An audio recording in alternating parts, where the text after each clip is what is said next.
economy is driven by the government and the state. Right. And then you have a few private sectors, families that are in other businesses, Hmm. like maybe liquor companies or newspapers, or, but the big n- core, Hmm. it was a government run. It was a state capitalism before Chavez. And So this oligarchy was minor in mhm. percentage of the GDP, maybe 5% of the GDP was controlled by private sector.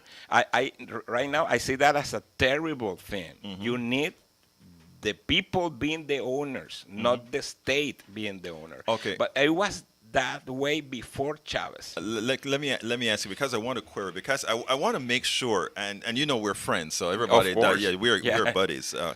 And this is where I try to get folks. Okay, there's a in an oligarchy there's a nebulous distinction between state and the folks that are powerful. And my contention is that the appearances is that it's government control. But let's give an example, a U.S. example.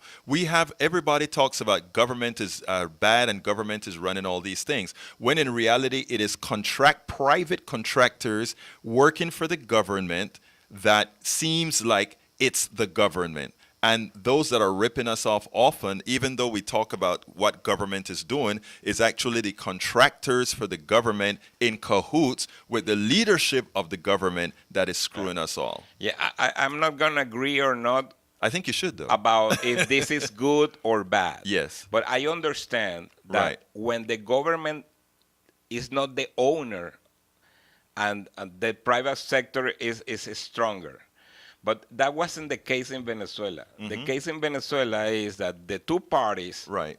they were the owners. Right. The two parties were not entrepreneurs or private sector. They Mhm. were just the owners. Mhm. So the ministers and the officials that were designed by the president, because all that positions were not by election, just direct designation of my friends. Right. So they were putting people in positions handling corporations of iron, aluminum, oil, the mines, everything. They were handling 90% of the economy. Mhm. And still you don't see any private company. Then there is private companies, satellites, try to shape themselves to be providers or in some way connect Like in the to the United government. States. Exactly. Yeah, but the power was on the side of the government. And this they were trying like parasites to get something of the wealth. So when Chavez started saying these companies controls it, we were all watching our faces like who? Like it no.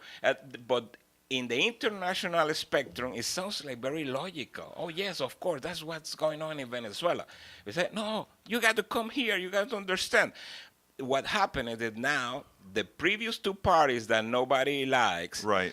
disappeared, and Chavez and his people took the position of them and even increased the preponderance of the state. But now the state is socialist. Right. And I am the one signing the checks of who gets money. So I have the power. Just love me and hate the others because I'm giving you more Then than the others. I'm going to go into that in a little bit as far as power, etc. Because I think we have to be a little bit. Well, we'll talk about it. Let's bring Tori into the conversation because Tori is a historian that likes to talk about these issues as well. So Tori, come on in. Tori, you're hot. We have to put Tori on the board. I think bring the phones into the board. All right, Okay, Tori. so yeah, I started Venezuelan Solidarity Network in Houston right after Chavez was elected because we loved him, and he was socialist from the beginning. Didn't surprise anybody. We all knew that he was against the capitalist tendencies of the government, and what your guest is saying is correct as far as technically the ownership of the oil company was the state. However, there was like a cabal of engineers that they completely controlled that industry. These are the engineers for the National Oil Company, and they were in cahoots with Exxon and these big international and foreign oil companies against the people. And so Chavez came in to liberate that. But one thing he did, he came in and he fired these engineers. And so, just to try to get actual state control back from these people that were technically working for the state, but were actually just working for themselves. Tori, you got ahead of me. Created a whole separate class of people in Venezuela. Tori, like an ownership class. Tori, hold a second, because you got ahead of me, because I was trying to get John to come into that domain where I started to say that and by the way, I think all three of us actually are in agreement. Yes, nominally speaking, it is all state controlled. But you, as well as I do, as I know, and John knows, nominal state control means nothing if there are backdoors for others to gain power. True? Yeah, and it had been taken over. Exactly. I mean, it was a coup, an internal coup almost. Okay, go ahead. Sorry, Terry. Yeah, it sounds funny to me. But, I want to take your opinion. And yes, PDVSA, the oil company, it had a separated administration, not the same as the normal government public administration. That was a disaster. Yeah. So the government administration in Venezuela, even though we were so rich, you were to any public place and you went into a bathroom and it was dirt and there was no toilet paper. It was a disaster, the public administration. PDVSA, the oil company, actually worked. Mm-hmm. So yes, there was a different management that has a lot of rules, but that good working company was controlled by the Ministry of the Mines and Energy. Right. That was a governmental institution.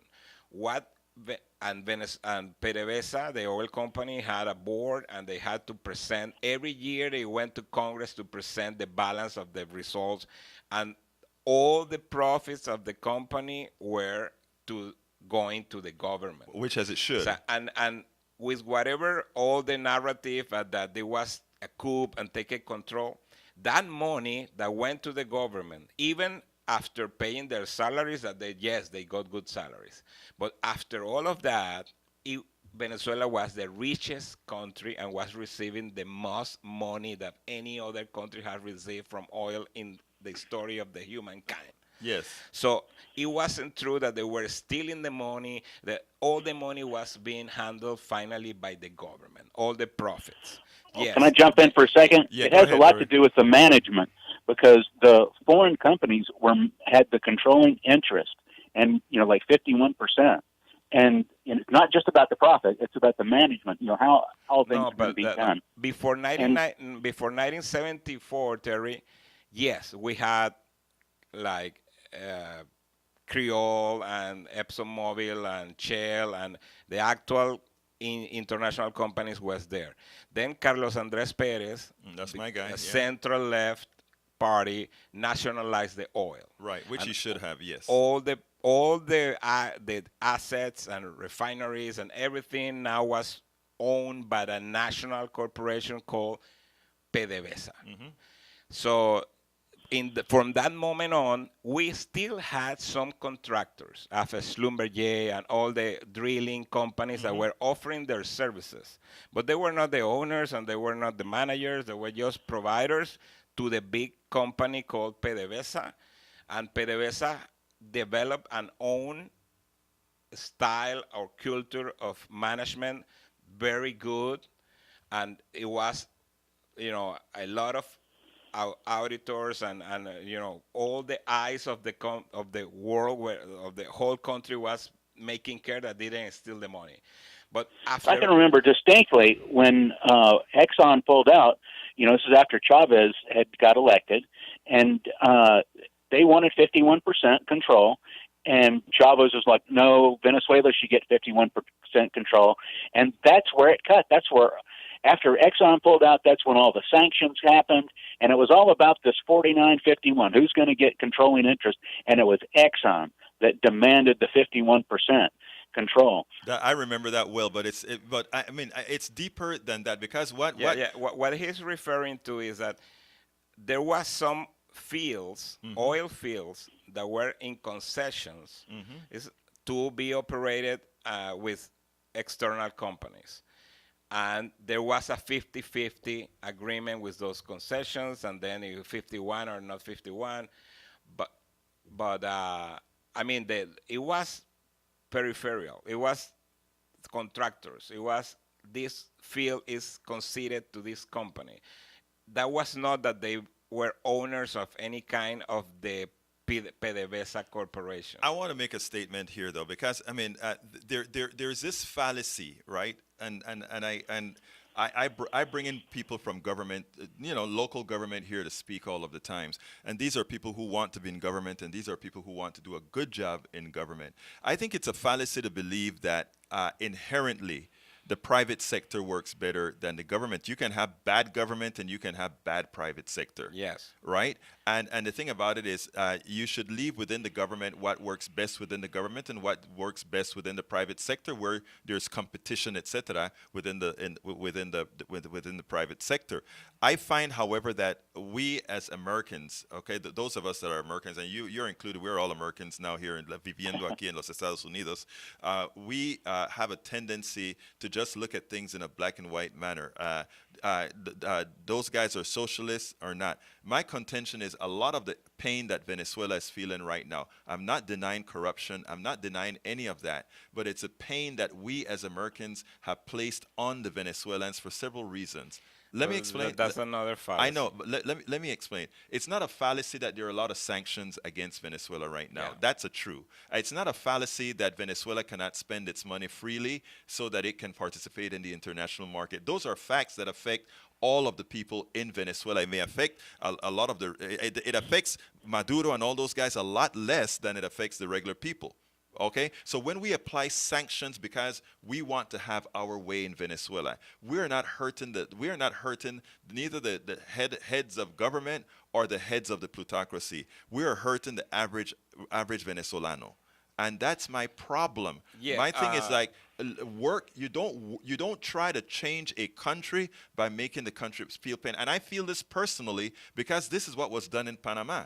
When Bush didn't get his results in Panama, he came and he said, we will restrict the dollar. And since our Balboa was based on the dollar, it means all the people in Panama City and Colon and Bocas del Toro and Chiriquí, all of them suffered.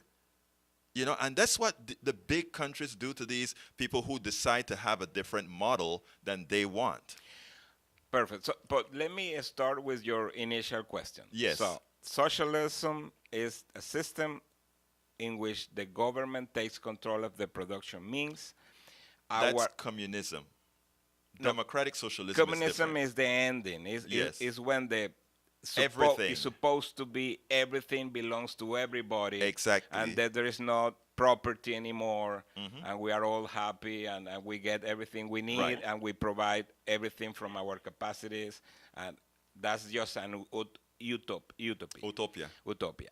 So socialism is whatever before that is supposed to be a process where the government takes control of everything to be a very good giving back that to the people. In other words, giving back to the people what the people earned, right? It's supposed to be that way. Yes. Okay, so what is the result of socialism in Venezuela? Yes, the government took total control that they already had from the oil companies, and then they took control of the newspapers and the TV. That is wrong. I can go through this by facts. Oh, no, I no, can no, show no, you. no, I'm saying taking over the newspapers and all of that. I'm saying that is wrong. I'm not saying it didn't but they happen. did. I understand But that's what the socialists do. But that's controlling communication is necessary to control everything. May I answer you in that regard? But let me explain you what there was happened. opposition television stations all through Chavez's regime. Yeah, let him finish. So I don't know what you're talking Tori, about. Let him finish, Tori. Let him finish. Yeah. Go ahead. Okay. Yes. Every concession in Venezuela was delivered by the government. The government owns the wave space or whatever. So yes, there was 3 opposition stations and Chavez and the government had 4 TV channels that belong before Chavez. We already had 4. We call it public radio stations and TV stations. It's not like KPFT. KPFT is public, but it's founded by the people. By the people, yeah. There we call it public TV because it was founded by the state, by Right. the government. So Chavez, that was not enough for Chavez having these 4 TV stations. He didn't want to have opposition. Right. So he was just step by step controlling, attacking from different ways. Chavez had exchange control. So when you have a company, you need dollars to import things. And Chavez started saying, okay, I have an state control. And I'm not giving dollars to you. Right. Because you're not my friend. And I'm not giving dollars to you. And that newspaper need to print the paper. You are not importing paper because you're not my friend. So that's how it happened. And right We now, only have 5 minutes left in the program. okay, so now we still have those media, but all the owners are new. All of them are part of the government, of the Chavista government. Right. So we still have media, we still have private stations, but they are all belong to the And new oligarchy. Let me tell you, first of all, everything that you said there was true. All right. There comes a time, however, when you have a plutocracy so intent on destroying the other, and I'm not really defending any side here. What I'm trying to say is, we can't make believe that one side is good and the other side is bad, because that's not what is occurring. But you got to here. see the result. No, What was the result of the revolution? Let me It tell you, destroyed the country. No, actually, here are some truths. The truth is, under Chavez, poverty sunk during his initial phase. It was fake. No, it wasn't. But we let had me the explain you how EEOC. it happened. Just in these 5 last No, minutes. you got 1 minute. 1 minute. Yeah, the government handles the information. You have exchange control. Yes. There is an official exchange rate and a real exchange rate. Right. You report to the United Nations with the official exchange rate. Right. You say that your people is receiving, I don't know, $50,000 a year because you are giving them this governmental helps that Right. it means $50,000 because you are using the official exchange rate. If you use the real exchange rate, the people is receiving $3,000. So at the end, it's not real. No, It's just actually, it's let me- information. no. And what you It's right not- now, that's not if true, the though. socialist revolution would have been okay, you Sir. will have a country now. No. What you have now, you have 70% extreme poverty. Let me So just how finish that happened? I'll explain that in a second, but because we have to come to the end of the show in about 3 minutes, not the end of the show, the end of this segment of the show, because we're going automatic in a few minutes. And first of all, folks, I want to tell you guys, thank you for listening. I'm sorry for the tough start that we had. Tori, I'm not coming back to you because I have to make a final statement. And here is the final statement that I'm making.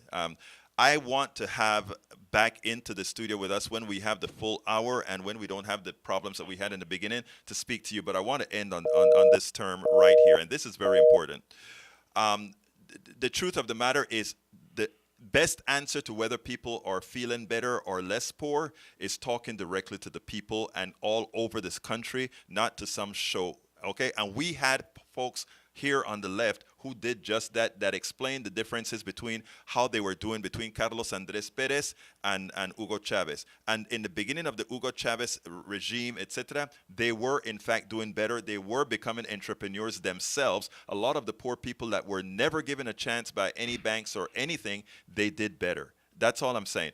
But so if we want to look at these issues, we have to. But I promise you, John, you are coming back into this studio so that we can spend an entire hour discussing this particular issue. But right now, I want to tell those of you that are listening, remember, Gen Z saved America. And remember also that if you take a look at one of the reasons Venezuela is in the state that it is, unlike, I mean, not to really say much to what my brother here, John, is saying. We as America, we did a whole lot. Whenever we say, and I lived through it in Panama, well, I didn't live through it, but all my folks lived through it in Panama. When one country puts a noose around the neck of another country, when a powerful country put the noose around the neck of a poor country, or a country where its economic system is dependent on the big one, it hurts. And then you can go ahead and say, look at Venezuela. That's a socialist country, and look at what happened to it. And then you Please look at that. And then, Don't go there. But then the other question, the other thing is, why did it get that way? And what is America and other countries that are strangling that country to do so that they can say, look at how bad that country is? And those are the things we got to look at. But 10 seconds. Yeah, Egberto, thank you for the invitation. Sanctions are terrible. Sanctions doesn't help anyone.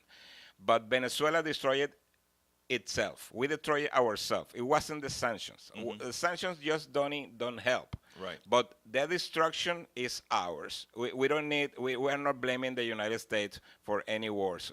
Maduro and Chavez did too much. Thank you for so us. kindly, Van. Good having you in the show with us today.